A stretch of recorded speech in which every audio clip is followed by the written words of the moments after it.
محشر میں بخشی جائیں گی سب نیک بیویاں، جنت خدا سے پائیں گی سب نیک بیویاں۔ الحمدللہ رب العالمین والصلاة والسلام علی سید المرسلین، اما بعد فاعوذ باللہ من الشیطان الرجیم، بسم اللہ الرحمن الرحیم۔ الصلاة والسلام علیک یا رسول اللہ وعلی آلک واصحابک یا حبیب اللہ۔ الصلاة والسلام علیک یا نبی اللہ وعلی آلک واصحابک یا نور اللہ۔ ایف جی این چینل کے ناظرین، پروگرام نیک خواتین لیے پھر ایک مرتبہ آپ کی خدمت میں حاضر ہیں۔ اس پیارے سے پروگرام میں آپ کو خوش آمدید کہتے ہیں۔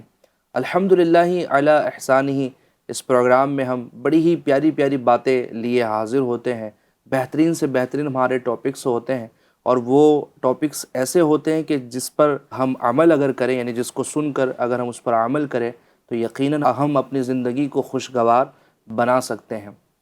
ہمارے آج کے اس پروگرام کا جو ٹاپک ہے یہ بڑا ہی امپورٹنٹ ہے، جی بڑا ہی اہم ہے، اور یہ ایسا ٹاپک ہے کہ شاید اس پر گفتگو بہت کم ہوتی ہے، اور یہی گفتگو کم ہونے کی وجہ سے معاشرے میں جو بگاڑ پیدا ہو رہا ہے، یوں سمجھیے کہ ہر گھر میں یہ پرابلم جو ہے وہ کریٹ ہو رہی ہے۔ اللہ تبارک و تعالی ہماری حفاظت فرمائے۔ یہ ٹاپک کیا ہے؟ آپ ٹاپک سنیے، پھر انشاءاللہ الکریم ہم اس پر گفتگو بھی کریں گے۔ ہمیں اس پر کیا کیا گفتگو کرنی ہے یہ بھی انشاءاللہ الکریم میں آپ کو بتاؤں گا۔ ہمارا ٹاپک ہے اولاد کی تربیت۔ جی ہاں ایف جی این چینل کے ناظرین، جس کے گھر میں اولاد نہیں ہوتی وہ ہر ممکن کوشش کرتا ہے کہ اللہ تبارک و تعالی اس کو اولاد جیسی نعمت سے نوازے۔ یقیناً ہم دعا بھی کریں گے کہ جو بے اولاد ہے اللہ تبارک و تعالی ان کو اولاد نرینہ عطا فرمائے، اولاد نیک اور صالح اولاد سے انہیں نوازے۔ لیکن ایف جی این چینل کے ناظرین، دعا تو ظاہر سی بات ہے لوگ کرتے ہیں، خواہش بھی رکھتے ہیں۔ اولاد جب ہو جاتی ہے تو جو اولاد کی پراپر تربیت ہے وہ ہمارے یہاں پر نہیں کی جاتی۔ ہاں کچھ تربیتیں ہیں، وہ تربیت کہاں تک لے جاتی ہے، اس کا نتیجہ کیا ہوتا ہے، آیا اس کو واقعی میں تربیت کہیں گے یا نہیں، اس تربیت کا معیار کیا ہے، دنیا میں بھی اور آخرت میں بھی اس کے فائدے کیا ہیں، یہ بھی غور طلب بات ہوں گی۔ تو آخر تربیت کسے کہتے ہیں، تربیت کی اہمیت کیا ہے، تربیت کرنے کا انداز کیا ہونا چاہیے، اور پھر اولاد کی تربیت کیوں ضروری ہے، اس پر گفتگو کرنا اس وقت میں سمجھتا ہوں نہایت ہی ضروری ہے۔ یہ ہمارے خاندان کا، ہمارے پریوار کا حصہ ہے۔ یقیناً یوں سمجھیے کہ اولاد گھر میں ہوتی ہے اور اولاد کی اولاد ہوتی ہے، یہ سلسلہ چلتا ہی چلا جاتا ہے، قیامت تک چلتا ہی رہے گا۔ حضرت آدم علیہ السلام سے لے کر قیامت تک لاکھوں لاکھ کروڑ کروڑ جو ہے وہ انسان دنیا میں آئیں گے۔ ظاہر سی بات ہے سلسلہ تو کہاں رکنے گا۔ انشاءاللہ الکریم آج اس سلسلے پر، اس ٹاپک پر ہم بڑی بہترین گفتگو کریں گے۔ ہمارے مہمان خصوصی جو الحمدللہ کافی سارے ایپیسوڈز میں ہمارے ساتھ میں ہیں، ہمارے حاجی شبیر اتاری صاحب انشاءاللہ الکریم بڑی پیاری اس میں بات ارشاد فرمائیں گے۔ یہاں پر میں درود پاک کی فضیلت عرض کرتا چلوں، پھر اپنے ٹاپک کی طرف بڑھتا ہوں۔ میرے آقا مکی مدنی مصطفیٰ شافع روز جزا دافع جملہ بلا حضور صلی اللہ علیہ وسلم ارشاد فرماتے ہیں، قیامت کے دن میرے سب سے زیادہ نزدیک وہ ہوگا جس نے دنیا میں تم میں سے مجھ پر زیادہ درود پاک پڑھے ہوں گے۔ قرب مصطفیٰ اگر چاہیے، قیامت کے دن حضور صلی اللہ علیہ وسلم کی قربت چاہیے، تو میرے ایف جی این چینل کے ناظرین زیادہ درود پاک پڑھنے کی سعادت حاصل کیجئے۔ تو حاجی شبیر صاحب میں اس طرف بڑھوں گا کہ اولاد کی تربیت کی، دیکھیں ایک ہمارا ایک فطری طور پر یہ ایک چیز ہوتی ہے کہ جب کسی چیز کا فائدہ اگر ہمیں معلوم پڑ جاتا ہے نا کہ ہمیں اس کا رزلٹ کیا ملنا ہے، تو اس کی طرف فطری طور پر دل جو ہے وہ مائل ہو جاتا ہے، یار اس کام کو کرنے کا یہ فائدہ ہے، اس کام کو کریں گے تو یہ ہمیں جو ہے وہ اس کا ثمرہ ملے گا، اس کا پھل ملے گا۔ تو اولاد کی تربیت اگر ہم پراپر کرنے میں کامیاب ہو جائیں، میں اگر دوسرے لفظوں میں کہوں کہ اولاد کو نیک بنانے میں کامیاب ہو جائیں، جو دنیا کے تقاضے ہیں اس طرح اور جو دین کے تقاضے ہیں اس طرح ہم اگر اولاد کو بنا دیں تو اس کا فائدہ آپ جو ہے وہ ضرور بتائیے گا۔ بسم اللہ الرحمن الرحیم۔ بڑا پیارا ٹاپک لے کر آپ تشریف لائے ہیں۔ اللہ پاک اسے سننے اور عمل کرنے کی توفیق عطا فرمائے۔ آمین۔ اولاد واقعی ماں باپ کے حق میں بہت بڑی نعمت ہے. بالکل. جن کے اولاد نہیں ہے نا ان کو پوچھو اولاد کتنی بڑی نعمت ہے. جن کو ہوتی ہے ان کو اتنی قدر شاید نہ ہو جتنی جن کو نہیں اولاد ہوتی نا ان کو جتنی قدر ہوتی ہے. ایسا ہی ہے. اب اللہ پاک نے اتنی بڑی نعمت عطا فرمائی نا، اس کا صحیح استعمال ہونا چاہیے اور اللہ پاک کا شکر ادا کرنا چاہیے. بالکل. قرآن پاک کی آیت بھی ہے نا، لَئِن شَكَرْتُمْ لَأَزِيدَنَّكُمْ. ماشاء اللہ تم نعمتوں کا جتنا زیادہ شکریہ ادا کرو گے اس میں اتنا ہی زیادہ اضافہ ہوگا. ماشاء اللہ. اور واقعی اللہ پاک بڑا رحیم و کریم ہے اور ساری نعمتیں دی ہوئی اسی کی تو ایسا ہے ہی ہے. اور ہمیں شکر کرنے کا حکم بھی دیا گیا ہے. ہمیں تو شکر ادا کرنا چاہیے. ساتھ ہی میں ہمیں اپنی اولاد کو نیک بنانے کی کوشش کرنی چاہیے. ہمارا رب بڑا رحیم و کریم ہے. ایک حدیث پاک میں ہے اللہ پاک کے حبیب صلی اللہ علیہ وسلم نے ارشاد فرمایا جنت میں آدمی کا درجہ بڑھا دیا جاتا ہے تو وہ کہتا ہے میرے حق میں یہ کس طرح ہوا، میرا درجہ جو بڑا کس طرح ہوا؟ تو جواب ملتا ہے اس لیے کہ تمہارا بیٹا تمہارے لیے مغفرت طلب کرتا ہے. سبحان اللہ سبحان اللہ. اولاد نیک ہوگی، مغفرت طلب کرتی رہے گی تو ماں باپ کو بھی تو اس کی برکتیں ملے گی نا. حدیث پاک میں ہے نا شبیر بھائی کی جب بندہ فوت ہو جاتا ہے تو اعمال کا سلسلہ منقطع ہو جاتا ہے. جی جی جی. لیکن 3 چیزیں ایسی ہیں کہ جن کا سلسلہ ختم نہیں ہوتا، اس کا ثواب اس کو قبر میں پہنچتا رہتا ہے. اس میں سے ایک جو حدیث پاک میں فرمایا گیا نیک اولاد. بندہ جب اپنی اولاد کو نیک بنا کر دنیا سے جاتا ہے نا تو اولاد جو بھی نیک اعمال کرتی ہے اس کا ثواب جو ہے وہ اس کے والدین کو قبر میں ملتا رہتا ہے. لیکن شبیر بھائی ابھی جو واقعہ آپ نے ماشاءاللہ سنایا کہ عذاب قبر ہوا پھر دور ہو گیا، بچہ مکتب گیا اور وہاں پر اس نے جو ہے وہ قرآن کریم پڑھنے کا، بسم اللہ شریف پڑھنے کا آغاز کیا، تو یہاں پر تو قرآن کریم کی برکتیں بھی ظاہر ہو رہی ہے، رب تعالیٰ کے کلام پڑھنے کی برکتیں بھی ظاہر ہو رہی ہے. میں یہ اس واقعے سے یہ سمجھا ہے کہ اپنے بچے کو علم دین کی طرف جو ہے وہ راغب کرنا چاہیے. اچھا ایفجین چلیں کہ ناظرین دیکھیں اسلام اتنا پیارا مذہب ہے کہ یہ یوں سمجھے کہ ہمارے جتنے افراد ہیں معاشرے کے ان کے رائٹس بیان کرتا ہے. جیسے اولاد کے حقوق ایک سیپریٹ بیان کیے ہوئے ہیں، والدین کے حقوق، والدین میں بھی پھر والدہ کے حقوق الگ بیان کیے ہوئے ہیں اور والد صاحب کے حقوق الگ بیان کیے ہوئے، ایون کہ خالہ کے حقوق بیان ہوئے ہیں، پڑوسیوں کے حقوق بیان ہوئے ہیں، دوستوں کے حقوق بیان ہوئے ہیں. جو رائٹس اسلام نے بیان کیے ہیں یقیناً جب ان کو پڑھتے ہیں سنتے ہیں تو ہمیں یہ اپنے آپ کا سمجھے کہ وہ مسلمان ہونے کی، اپنے آپ کے مسلمان ہونے کی اہمیت جو ہے وہ ہمارے دل میں آتی ہے کہ کتنے پیارے مذہب سے ہم وابستہ ہیں کہ جو رائٹس جو ہے وہ بیان کرتا ہے. تو پورے اولاد کے حقوق پر احادیث طیبہ اور خود قرآن کریم فرقان حمید میں بھی اس کی جو ہے وہ مثالیں موجود ہیں اور بزرگان دین کے انداز بھی اس پہ موجود ہیں. تو ہم اسٹارٹ تو اگر اولاد کے حقوق کو لینا شبیر بھائی تو سید اعلیٰ حضرت علیہ رحمٰ نے یہ لکھا ہے کہ اولاد کے حقوق میں سب سے پہلا حق یہ ہے کہ نیک اور صالح عورت سے نکاح کیا جائے. صحیح. ظاہر سی بات ہے ماں اگر نیک ہوں گی تو اولاد بھی تو پھر نیک ہوں گی، اگر ماں بد ہوں گی تو پھر اس پر اثر جو ہے وہ ماں ام الخیر فاطمہ ہوگی تو اولاد بھی تو غوث پاک ہوگی. سبحان اللہ سبحان اللہ. یعنی یہی سمجھے کہ ماں نیک ہوتی تو اولاد بھی بالکل یہ نیک صفات کی جو ہے وہ حامل بن جاتی ہیں. اللہ تبارک و تعالیٰ نیک اور صالح اولادیں عطا فرمائے اور ہماری ماؤں کو بھی اللہ تبارک و تعالیٰ نیک بنائے. تو ایک تو یہ، پھر اگر ہم بعد میں اسٹیپ پر جاتے ہیں تو پھر اولاد کی پیدائش ہوتی ہے، اس پر اللہ تبارک و تعالیٰ کا شکر. پھر جب وہ آپ جو پیدائش کی بات کر رہے ہیں نا واقعی بڑا اہم پوائنٹ آپ نے بیان کیا کہ پیدائش کے بعد بھی ماں باپ کے جو حقوق ہیں اس میں سے ایک حق یہ ہے کہ اولاد جو ہے نا اس کو کسی نیک بندے سے کہتے ہیں نا اس کو گٹی پلائی جائے. یہ تحنیک جس کو کہا جاتا ہے یہ سرکار علیہ الصلوۃ والسلام کے ماشاءاللہ دور سے چلا آ رہا ہے. اور روایتوں میں آتا ہے کہ جب کسی صحابی یا صحابیات کے یہاں بچے کی ولادت ہوتی وہ اسے سرکار علیہ الصلوۃ والسلام کی بارگاہ میں لے کر آتے ہیں، سرکار علیہ الصلوۃ والسلام کی گود مبارک میں اسے رکھ دیا جاتا ہے.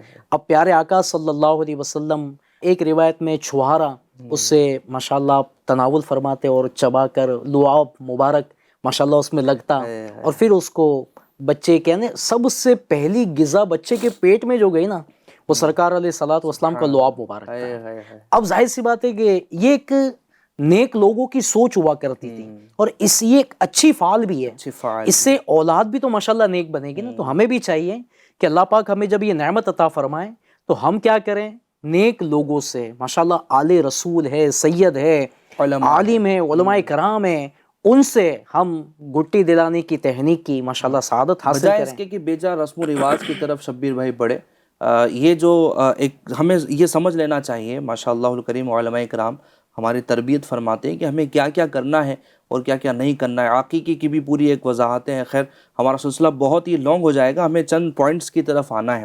تو اولاد کو علم دین سکھانا اور علم دین میں بھی عقائد کا علم جو ہے وہ مقدم رکھنا, اور اولاد کو علم دین سکھانا کتنا ضروری ہے, ذرا آپ اس پر روشنی ڈالیے گا. علم دین سکھانا, اس میں پہلی بات تو سیکھنا بھی آئے گا. سیکھنے کی ہمیں خود کو بھی کوشش کرنی چاہیے اور ساتھ میں سکھانا. اب علم ہوگا ہی نہیں تو بچہ اسلام کے بارے میں جو معلومات ہونی چاہیے, سب سے پہلا علم عقائد کا علم ہوتا ہے کہ اللہ پاک کے بارے میں کیا عقیدہ ہونا چاہیے, اس کے حبیب صلی اللہ علیہ وسلم کے بارے میں کیا عقیدہ ہونا چاہیے, نبیوں کے بارے میں کیا عقیدہ ہونا چاہیے, صحابہ کرام کے بارے میں کیا عقیدہ ہونا چاہیے, قبر کے بارے میں, آخرت کے بارے میں کیا عقیدہ ہونا چاہیے. یہ واقعی ہم جب سکھائیں گے تو پتہ چلے گا نا. اب سکھائیں گے نہیں تو بچوں کو پتہ کیسے چلے گا. اور اگر یوں کہا جائے تو شاید غلط نہ ہو کہ آج جتنے مسائل, جتنی پرابلمس ہیں نا, ان ساری پرابلمس کی وجہ, مین جڑ اگر کہا جائے نا, وہ ہے جہالت. جہالت کی وجہ سے یوں کہہ لیجئے کہ آج سارے مسائل اور ساری پرابلم ہو رہی ہیں. اگر یہ جہالت ہی دور ہو جائے تو سارے پرابلم ویسے حل ہو جائیں. تو اگر ہمارا بچہ یا بچی الحمدللہ علم دین سے آراستہ ہوں گے, ان کو کتنی برکت نصیب ہوگی. یقیناً شبیر بھائی, اگر علم دین نہ ہو تو حقیقت تو یہ ہے کہ علم ہی انسان کو انسان بناتا ہے, علم ہی انسان کو جو ہے وہ سنبھالتا ہے. ہم اپنی اولاد کو علم کے زیور سے آراستہ کر کے دنیا سے جائیں گے تو انشاءاللہ الکریم یہ اپنے ایمان عقائد کی حفاظت کریں گے. سب سے پہلے اگر علم دین کی بات آئے تو ہمیں علم عقائد سکھانا ہے اپنی اولاد کو. بنیادی عقائد کا تو اس کو علم ہو کہ اللہ تبارک و تعالیٰ کے متعلق, انبیاء اکرام علیہ الصلوۃ والسلام کے متعلق, ایون کی فرشتوں کے متعلق, جناتوں کے متعلق, قبر و حشر کے متعلق, قیامت کے دن اٹھائے جانے کے متعلق, معجزات ہیں, کرامات ہیں, ان سب کے متعلق ہمارے عقائد کیا ہونے چاہیے. یہ ایک باپ کی ذمہ داری ہے کہ اپنی اولاد کو سکھائے, یہ ماں کی ذمہ داری ہے کہ اپنی اولاد کو سکھائے. آپ نہیں سکھائیں گے تو پھر کون سکھائے گا. تو علم دین کی طرف جو ہے وہ بڑھیں, علم دین اپنی اولاد کو سکھائیں. اچھا, اسی کے ساتھ ساتھ باطنی علوم بھی آ جاتے ہیں کہ باطنی علوم بھی جو ہے وہ اپنی اولاد کو سکھائیں کہ جو باطنی بیماریاں ہوتی ہیں اس کی بھی معلومات جو ہے وہ اپنی اولاد کو دیں. اچھا, اس کی اہمیت جو ہے وہ آپ بیان کیجیے گا شبیر بھائی کی اولاد کی اہمیت, یعنی اولاد کی تربیت کی اہمیت. ویسے تو خیر یہ پورا ٹاپک ہی ہمیں اہمیت جو ہے وہ بتا رہا ہے, اس کو بھی آپ نے لینا ہے, لیکن اس سے پہلے ذرا میں وہ اسٹیپ بائی اسٹیپ جو وہ میں چل رہا تھا کہ اولاد جب وہ گھر پہ ولادت ہوئی تو اللہ کا شکر ادا کیا, عقیقہ کیا. اچھا شبیر بھائی, اسی میں ہم اس کو ضرور ڈسکس کریں گے کہ نام رکھنے کے متعلق جو معاملہ ہوتا ہے وہ بڑا کنفیوژن ہوتا ہے, اور نام جو ہے یونیک نام رکھنے کی چکر میں جو ہے نا ایسے ایسے نام رکھے جا رہے ہیں کہ اگر ہم اس کی مثالیں بیان کریں تو عجیب و غریب مثالیں میں چند ایک بیان کروں گا. لیکن آئیے ہم شبیر بھائی سے پوچھتے ہیں کہ نام کیسے ہونے چاہیے. نام ایسے ہونے چاہیے جس نام کی فضیلتیں ہیں. کیا بات ہے, نام کی بھی فضیلت ہے. آج جو آپ نے بتایا نا یونیک نام, ایسا ہو کہ آج تک کسی کا نہ تھا, ایسا نام رکھنا ہے. ویسے اگر صحیح معنوں میں دیکھیں نا, اگر جس کی یہ سوچ ہے نا کہ مجھے ایسا نام رکھنا ہے کہ آج تک کسی نے نہ سنا ہو, تو کئی صحابہ کرام کے نام ایسے نہیں سنے, رکھے ان صحابہ کرام کے نام رکھ لیں, نسبت کی بھی انشاءاللہ بہاریں اور برکتیں ملے گی. ویسے نام کے بارے میں حدیث پاک میں ہے, پیارے آقا صلی اللہ علیہ وآلہ وسلم کا فرمان ہے کہ جس نے میرے نام سے برکت کی امید کرتے ہوئے میرے نام پر نام رکھا, قیامت تک صبح و شام اس پر برکت نازل ہوتی رہے گی. ایک حدیث پاک میں حضرت سیدنا ابو امامہ رضی اللہ تعالیٰ عنہ روایت کرتے ہیں کہ اللہ پاک کے آخری نبی صلی اللہ علیہ وسلم نے فرمایا جس کے ہاں بیٹا پیدا ہو اور میری محبت اور حصول برکت کے لیے اس کا نام محمد رکھے تو وہ اور اس کا بیٹا دونوں جنت میں جائیں گے۔ سبحان اللہ، سبحان اللہ۔ نام تو ایسا رکھنا چاہیے کہ جس کی فضیلت اور برکت ہو، اور واقعی محمد نام رکھنا نا بڑی فضیلت والا کام ہے۔ اور بھی کئی روایتیں، کئی حدیثیں کہ جس محمد نام کا بندہ اگر کسی مشورے میں شامل ہو جائے اللہ تعالیٰ برکت عطا فرماتا ہے۔ سبحان اللہ، جس گھر میں ہو اس گھر میں برکتیں ہیں، برکتیں اور نام محمد ہی رکھے فضیلت حاصل کرنے کے لیے، پکارنے کے لیے آپ جو ہے دوسرے نسبت والے نام بالکل رکھ سکتے ہیں جو صحابہ اکرام کے نام پر ہو، جو اولیاء اکرام کے نام پر ہوں، اور جو بچیوں کی ولادت ہوتی ہے تو اس میں بھی آپ صحابیات کے نام کا جو ہے وہ انتخاب کریں، یونیک نام رکھنے کی چکر میں۔ اچھا، کچھ لوگوں کی مینٹلٹی یہ ہوتی ہے کہ ہم قرآن سے نام جو ہے نا وہ نکالیں گے۔ اچھا شبیر بھائی، آپ قرآن سے نام نکالتے ہیں، اب ظاہر سی بات ہے کہ علم تو چاہیے نا، ہر چیز کی تلاش و جستجو کے لیے علم چاہیے۔ صحیح ہے۔ اب ایک شخص جو ہے وہ نام جو ہے وہ قرآن سے نکالنے کے لیے بیٹھا، اور اس نے دیکھا کہ یار سورہ کوثر بڑی پیاری تلاوت کرنے میں بھی مزہ آتا ہے۔ اب 3 بچے تھے، ایک کا نام رکھا کوثر، ایک کا نام رکھا ونحر، ایک کا نام رکھا ابتر۔ حالانکہ ترجمہ دیکھیں، چلے کوثر تو سمجھ میں آتا ہے کہیں، لیکن ونحر مطلب قربانی، ہاں قربانی کرو، یہ تو رب تبارک و تعالیٰ جو ہے وہ اس میں حکم ارشاد فرما رہا ہے۔ ابتر کا تو پھر کیسا ترجمہ ہے کہ تو بالکل ہی جو ہے وہ یوں سمجھے کہ رکھا ہی نہیں جا سکتا۔ اچھا، کسی نے قرآن کو پڑھا تو کہا کہ اگر میرے گھر میں اگر کوئی بوڑھی تھی، اس نے کہا میرے گھر میں پوتا ہوگا تو یہ فرعون میں نام رکھوں گی۔ بار بار بار بولے فرعون آتا ہے، کتنی مرتبہ قرآن میں آتا ہے۔ تو ایک جگہ تو نام سنا تھا میں نے، کسی نے ون ناس رکھا تھا، قرآن پاک میں نا ون ناس۔ منتشا بھی نام رکھتے ہیں، یعنی ایسے کہ جو جس کا یوں سمجھے کہ پراپر ایسا کچھ ترجمہ نہیں ہوتا۔ منتشا جو آپ نے چاہا، تو اب یہ اس کا یوں سمجھے کہ معنوی اعتبار سے ایسا کچھ خاص ترجمہ نہیں بن رہا کہ آج ہم سہارا لینا چاہیے قرآن کا، حدیث کا، اور نیکوں کی، علماء کی صحبت میں جا کر، بلکہ نام رکھنا ہے تو کسی عالم دین سے رکھوائیے، کسی مفتی کرام سے رکھوائیے، ماشاءاللہ نیک لوگوں سے، سادات کرام سے نام رکھوائیے۔ اچھا، یہ بھی کیا فرمائیں گے ندیم بھائی کہ حق پھوفی کا ہے یہی نام رکھے گی، کس کا ہونا چاہیے؟ بھی تھوڑا کچھ آپ وضاحت کریں۔ اپنی اولاد کے لیے سب سے پہلا تحفہ یہ ہے کہ وہ اس کا اچھا نام رکھے۔ سبحان اللہ۔ باپ بھلی جو ہے وہ مشورہ کرے، لیکن باپ جو ہے وہ اپنے بیٹے کا یا بیٹی کا جو ہے وہ نام رکھے، اور معیار جو ہے وہ نام رکھنے کا یہی ہونا چاہیے۔ اچھا، کہیں پر ایسا ہے مطلب پھوپھی ہی نام رکھیں گی؟ یہ ہے معاشرے میں پھوفی ہے یا بعض کوئی اور رشتہ دار کے، یہ تو حق ہمارا ہے، ہم نام رکھیں گے، یہ بھی ہوتا ہے، ناراضگیاں بھی ہو جاتی ہوگی۔ اگر وہ نام رکھے بھی تو بہرحال یہ ہے کہ اچھا نام رکھنا چاہیے۔ صحیح ہے۔ اگر والد صاحب کہیں کہ بھائی چلیں، اگر ہمارے یہاں پر ایسا ہے کہ پھوپھی نام رکھتی ہے تو بھائی والد صاحب سے پھوپھی جو ہے وہ مشورہ کر لیں اور وہی نام رکھ دیں، کہ نام اچھا ہونا چاہیے، باقی کوئی جھگڑا جو ہے وہ نہیں ہے۔ بہرحال ہم مزید آگے بڑھتے ہیں۔ جی۔ اچھا شبیر بھائی، اولاد جب کچھ بڑی ہوتی ہے نا، یوں سمجھے کہ اب اس کی جب یہ ذہن میں بات آتی ہے کہ اب اس کو پڑھانا ہے، اس کو لکھانا ہے، اس کو ایک قابل انسان بنانا ہے،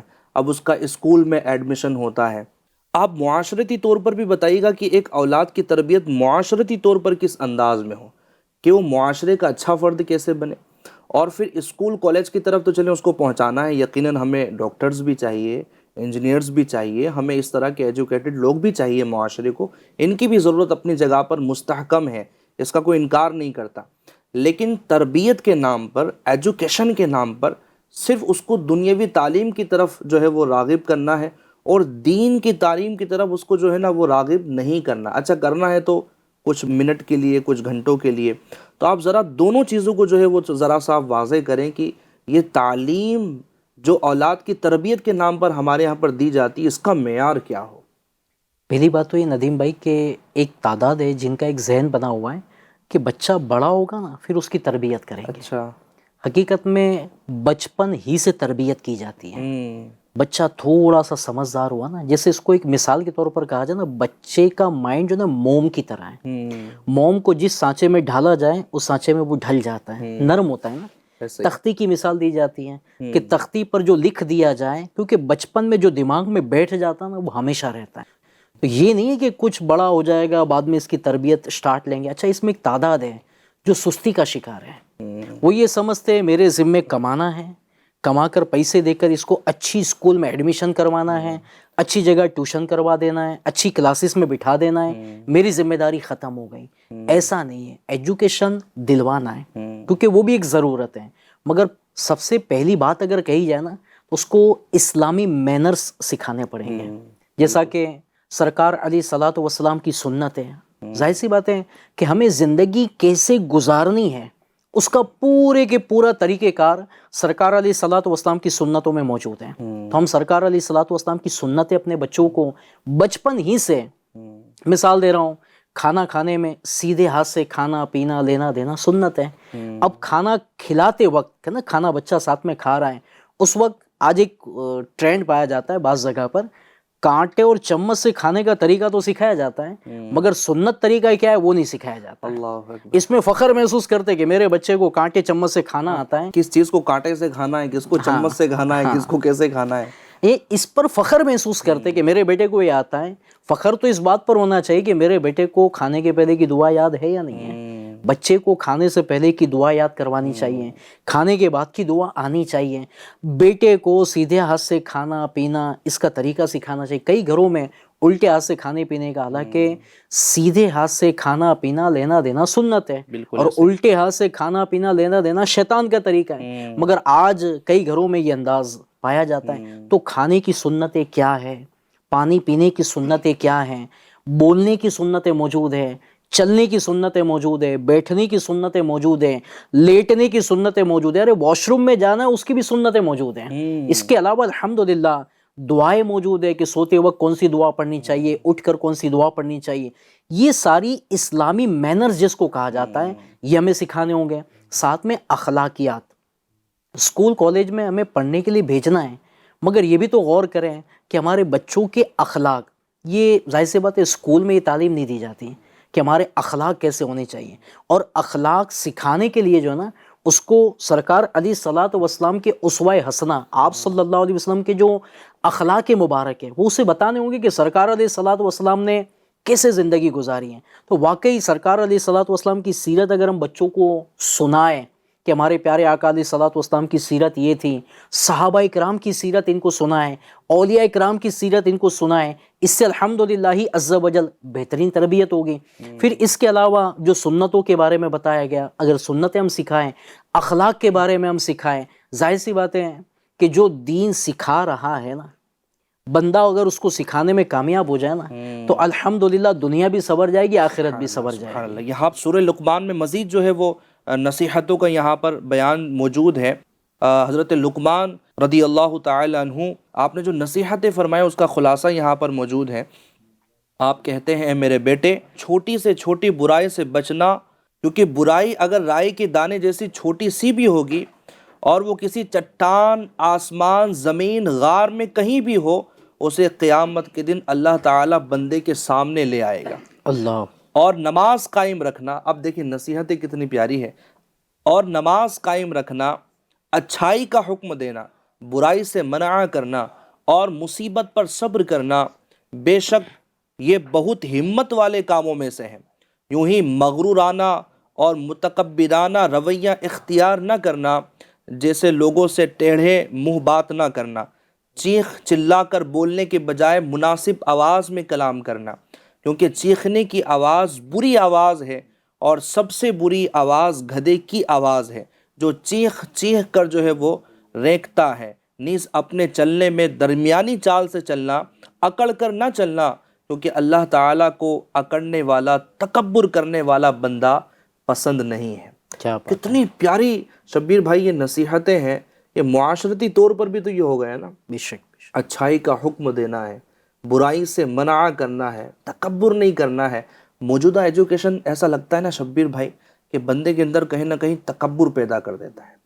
یار مجھے یہ ڈگری مل گئی ہے، میں ڈاکٹر ہوں جناب، میں فلاں ہوں، میں فلاں ہوں. اب وہ یوں سمجھے کہ ہر ایک کے ساتھ بیٹھتا بھی نہیں، اور پھر یوں سمجھے کہ غریبوں پر پھر اس کا ظلم یا رسپانس نہ دینا کم از کم یہ تو آ ہی جاتا ہے. تو ہم جو بات کر رہے تھے کہ ایجوکیشن پلس تربیت، اور وہ بھی اخلاقی تربیت، یہ والدین کی بڑی اہم ذمہ داری ہے. یہ والدین کی ذمہ داری ہے کہ اولاد چونکہ معاشرے ہی میں رہ رہی ہے نا، تو ان کو معاشرے کا ایک اچھا فرد بنانا یہ والدین کی ذمہ داری ہے. اس لیے تو کہتے ہیں کہ سخاوت کرنی ہے نا تو آپ کو جو رقم کچھ دینی ہے راہ خدا میں تو بچوں کے ہاتھ سے دلواؤ. یہ پریکٹیکل تربیت ہے سبحان اللہ تاکہ بچپن سے اس کا ذہن بنے گا مجھے بھی اللہ کی راہ میں سخاوت کرنا ہے. سبحان اللہ سبحان اس کے علاوہ قناعت کہ جتنا ہے اس پر اللہ کا شکر ادا کرنا یہ سکھایا جائے. شکر کس کو کہتے ہیں یہ سکھایا جائے. صبر کس کو کہتے ہیں یہ سکھایا جائے. اس کے علاوہ الحمدللہ عز وجل دیانت داری، وعدے کی وفا، سچائی، یہ بچپن ہی سے اگر والدین سکھانا شروع کریں گے نا کہ بیٹا سچ بولنے کی اہمیت کیا ہے. آج تو ماں باپ خود ہی جھوٹ بول رہے ہوتے ایک دوسرے کے سامنے. بچے کی تو یوں کہہ دو کہ پریکٹیکل تربیت ہو رہی ہوتی ہے. جیسے وہ کسی نے واقعہ بتایا تھا نا کہ وہ گھر کا دروازہ نوک کیا کسی نے، بچہ باہر گیا، پوچھا کس کا کام ہے تو بولے آپ کے ابو سے ملنا ہے. اندر آیا، ابو سے کہتا ہے کہ وہ فلاں فلاں صاحب ہے آپ سے ملنے کے لیے. تو ابو نے کہا بیٹا بول دو ابو گھر پر نہیں ہے.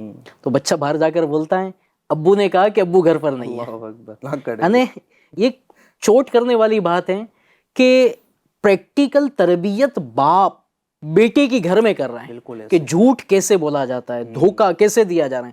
فون پر بات ہو رہی ہے، بندہ گھر پر ہے، کہتا ابھی میں باہر ہوں بچے کے سامنے. بچے کی جب یہ تربیت ہو رہی ہے نا تو بچہ بڑا ہو کر کے بولے گا کیا. اچھا چھوٹے بچے جو رہتے ہیں نا شبیر بھائی جو گھر میں، وہ تو دیکھ کر ہی سیکھتے ہیں. کیچ اپ پاور بہت مضبوط ہوتا ہے. جیسے یہ اچھا یہ والدین کو لڑتا ہوا دیکھ رہے ہیں تو ان کی مینٹلٹی میں آ رہا ہوگا کہ یہ جو کام کر رہے ہیں نا یہ اچھا ہے. ابو امی کو چیخ کر جو چلا رہے ہیں ابو اچھا کر رہے ہیں. گالی گلوچ ایسا کیا جاتا ہے، اولاد کے سامنے گالی مار گلوچ دھاڑ ہے. اور رشتوں کے حقوق کو اگر والدین پامال کرتے ہیں تو اولاد کی بھی وہی تربیت ہوتی ہے. یہ کہاں پھر رشتوں کا خیال رکھتے ہیں. ایون کہ یہ سمجھے کہ ان گفتگو کا نتیجہ یہ نکلتا ہے کہ اولاد کو رشتوں کے جو تقاضے ہیں وہ بھی سکھانا ضروری ہے. صحیح ہے. کس رشتے کا کیا حق ہے، ہمیں کس کو نبھا کر جو ہے وہ چلنا ہے. ورنہ ہوتا عموماً ایسا ہے شبیر بھائی کے والدین تو رشتے نبھا کر گئے لیکن اولاد کی تربیت ہی نہیں ہے. والدین کے جانے کے بعد اولاد پھر کچھ واسطہ نہیں رکھتی. بعض اوقات تو یہی معلوم نہیں ہوتا کہ ہمارے رشتہ دار کون ہیں اور کس کا ہم پر کیا حق ہے. آپس میں اولاد میں میانہ روی کرنا، آپس میں محبتیں پیدا کرنا. شبیر بھائی میں چاہوں گا کہ آپ اس ٹاپک کو ضرور آپ لیجئے کہ والدین جو ہے وہ اولاد کے درمیان میں محبتیں پیدا کریں، آپس میں ایسا ان کا تعلق جوڑ کر جائے. بعض اوقات ایسا ہوتا ہے شبیر بھائی کہ بچے بچپن میں بھی لڑتے ہیں. اچھا جب لڑائی کرتے ہیں نا تو باپ کیا بولتا ہے بالکل تو الگ ہٹ جا، تو الگ ہٹ جا، تو اس سے بات مت کرنا، تو اس سے بات مت کرنا، دونوں الگ الگ کھیلو. اچھا ان کی مینٹلٹی بن جاتی کہ اس میں ہمارا چین اور سکون ہے. لیکن شبیر بھائی پھر یہ ٹوٹ جاتے ہیں. صحیح فرمایا آپ نے. واقعی پہلی بات تو جو ہے نا کہ رشتے دار ہمارے ہیں کون کون ہے یہ بچوں کی تربیت کرنی چاہیے. ان کے حقوق بتائیں، ان کی اہمیت بتائیں. آج جو نا گھر میں رشتے داروں کی برائیاں ہو رہی ہوتی ہیں. وہ ایسے ہیں، وہ چچا آپ کے ایسے، ماموں ہمارے ایسے، فلاں ایسے، فلاں ایسے. اب گھر میں بچوں کے سامنے اب جب ان کی برائیاں ہو رہی تو رشتے داروں کی جو محبت ہونی چاہیے وہ کیسے پیدا ہوگی. اب بچپن ہی سے ان کے دل میں نفرت پیدا ہو رہی ہے. اچھا ہونا تو یہ چاہیے کہ باپ ان کو رشتے داروں کے کہا جاتا نا صلہ رحمی، اچھا سلوک کرنا. تو کچھ نہ کچھ وقت کے بعد کم از کم ماموں کے گھر پر، چچا کے گھر پر، پھوپھی کے گھر پر جائے اور بچوں کو لے کر جائے، ان کی پہچان کروائے کہ یہ میرے ماموں ہے، یہ میرے چچا ہے. بچوں کو بچپن ہی سے پتہ بھی چلے گا. اب یہ نہیں ہوگا تو پھر جو صلہ رحمی کا معاملہ ہے، رشتہ داری کا معاملہ ہے، کیونکہ رشتہ داری اور سارے معاملات مضبوط ہوں گے تو کہتے ہیں نا یونیٹی بالکل مضبوط ہوگی تو ہمارا معاشرے میں ایک وقار، ایک عزت اور ایک الحمدللہ سٹیٹس رہے گا. اب یہ نہیں ہے. آج ہر ایک اپنی اپنی میں لگا ہوا ہے. کسی کو جیسے نہیں کہ پرواہ ہی نہیں ہے، اپنا اپنا یا شیخ اپنی اپنی دیکھ میں زندگی گزر رہی ہیں. تو یہ بھی ہمیں خیال کرنا چاہیے. اور دوسری بات جو آپ نے خاص کی نا کہ بچوں کو آپس میں یکساں تعلقات رکھنا چاہیے. باپ کو جو ہے نا 2 بچے ہیں 3 بچے ہیں، باپ کو چاہیے کہ تینوں کے ساتھ یکساں تعلق رکھے. خود سرکار علیہ الصلوۃ والسلام نے اس کی تربیت فرمائی ہے. جیسا کہ حدیث پاک میں ہے، شہنشاہ مدینہ صلی اللہ علیہ وآلہ وسلم کا فرمان عظمت نشان ہے، بے شک اللہ تبارک و تعالی پسند کرتا ہے کہ تم اپنی اولاد کے درمیان برابری کا سلوک کرو، حتیٰ کہ بوسہ لینے میں بھی برابری کرو. یعنی ایک بچے کو 2 بوسے دیے تو اس کو ایک کیوں، اس کو بھی 2 دو. دونوں میں برابری ہونی چاہیے. بعض مرتبہ بڑے کو کم چھوٹے کو زیادہ محبت دی جاتی ہے, لڑکے کو زیادہ لڑکی کو کم محبت دی جاتی ہے. یہ نہیں ہونا چاہیے. دونوں کے ساتھ 2 بچے ہیں, 3 ہیں, 4 ہے, یکساں تعلقات رکھنے کی کوشش کرنی ایک چاہیے. حادثہ بھی ہوا تھا نا شبیر بھائی کہ بچہ جو ہے وہ پہلا لڑکا تھا, جب وہ تھوڑا بڑا ہوا تو پھر گھر میں پھر بچے کی ولادت ہوئی. اب بچے نے دیکھا نا کہ ساری محبتیں چھوٹی بہن کو ہی مل رہی ہے, سب اسی کو بوسہ دے رہے ہیں. اس نے کیا کیا نا شبیر بھائی, اس کو اٹھایا اور کہا گھر والوں کے تھوڑا سا باہر گھوم کر آتا ہوں. وہ لے کر اس نے اس کو نالے میں پھینک دیا. اللہ اکبر. اب جو ہے وہ حادثہ ہو گیا. اب بچہ ہے, کیا کریں. اس کو پکڑا گیا, پوچھا گیا کسی نے کروایا کیا ہوا, کہا بات کچھ بھی نہیں ہے, یہ جب سے گھر میں آئی ہے مجھے کوئی پوچھتا ہی نہیں ہے, مجھے کوئی جو ہے وہ مجھ سے محبت کرتا ہی نہیں ہے. تو بعض اوقات پھر اس طرح کی سچویشن پیدا ہو جاتی ہے. خیر باتیں بہت ساری ہیں, لیکن آخر میں یہ بات جو ہے وہ کہہ کر میں ختم کروں گا. اپنے بچوں کو علم دین کی طرف راغب کیجیے, انشاءاللہ الکریم آپ کی بھی اطاعت گزار ہو جائیں گی, اور معاشرے میں کس انداز سے رہنا یہ علم دین انشاءاللہ الکریم سکھا دے گا. بلکہ مشورہ دوں گا اپنے بچے کو حافظ قرآن بنائیں, عالم دین بنائیں. اگر آپ چاہتے ہیں نا آپ کا بچہ آپ کا ہو جائے, اس کو اللہ کا بنا دیجیے. بے شک بے شک. آپ اللہ تبارک و تعالیٰ کا فرما بردار بنا دیں گے نا, بچہ یوں سمجھے کہ آپ کا ہو ہی جائے گا انشاءاللہ. اور بڑی بات ہے نا ندیم بھائی کہ جس بچے کو ہم نے اللہ اور اس کے رسول کا فرما بردار نہ بنایا, وہ ہماری فرما برداری کیسے کرے گا؟ اللہ کا نہیں وہ اللہ ہمارا کا کیسے ہوگا؟ کیسے ہوگا؟ واقعی اگر ہم اولاد کو نیک بنا دیں, نمازی بنا دیں.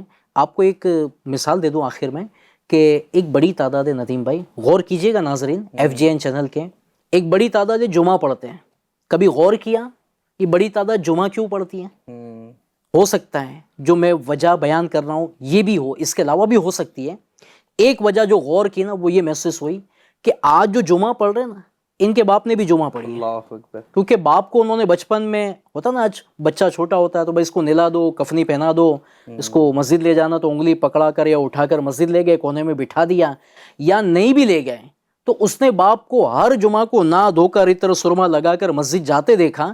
تو بیٹے نے باپ کو بچپن سے دیکھا ہے جمعہ پڑھتے ہیں. اب یہ بیٹا بھی بڑا ہوتا ہے تو یہ بھی جمعہ پڑھتا ہے. اچھا ہو سکتا ہے ان میں ایسے بھی ہوں کہ اگر باپ 2 رکعت پڑھ کے نکل جاتا ہو نا تو یہ بھی نکل جاتا ہوگا. 2 پڑھ کے نکلتے ہوں گے. ابا 2 ہی پڑھتے تھے, 2 پڑھتے تھے. ابا کو یہی کرتے اچھا باپ اگر تہجد گزار ہو نا تو بیٹا بھی تو تہجد پڑھے گا. باپ 5 وقت کا نمازی ہو, بیٹا بھی تو 5 وقت کا نمازی بنے گا. کہتے ہیں نا بچے کو اگر آپ کو اسٹڈی کروانی ہے, کتاب پڑھوانی ہے, قرآن پڑھانا ہے, آپ کو بھی ساتھ میں پڑھنا پڑے گا. بالکل ایسا. آپ بھی ساتھ میں کچھ کتاب لے کر بیٹھے اور پھر اس کو بولے بیٹا پڑھیے, تو آپ کو دیکھ کر وہ بھی پڑھنا شروع کر دے گا. آپ کو پڑھنا نہیں ہے, قرآن پڑھنا نہیں ہے, نماز پڑھنی نہیں ہے, اور بیٹے کے تعلق سے کہ یہ ایسا بن جائے تو ایسے کیسے ہوگا؟ FGN چینل کے ناظرین, موضوع بڑا بہترین ہے, بہت سارا کلام اس پر سمجھے ہمارا باقی ہے. انشاءاللہ الکریم پھر ایپیسوڈ میں اللہ نے چاہا تو اس ٹاپک پر ہم کلام کریں گے. ابھی فی الحال FGN چینل کے ناظرین ہمارے پروگرام کا وقت کمپلیٹ ہوا. نیکسٹ پروگرام میں ایک نئے ٹاپک کے ساتھ پھر آپ کی خدمت میں حاضر ہوں گے. جب تک کہ اپنا بہت خیال رکھیے, اور ہاں FGN چینل دیکھتے اور دکھاتے رہیے. صلو علی الحبیب صلی اللہ تعالی علی محمد صلی اللہ علیہ وسلم. محشر میں بخشی جائیں گی سب نیک بیویاں, جنت خدا سے پائیں گی سب نیک بیویاں.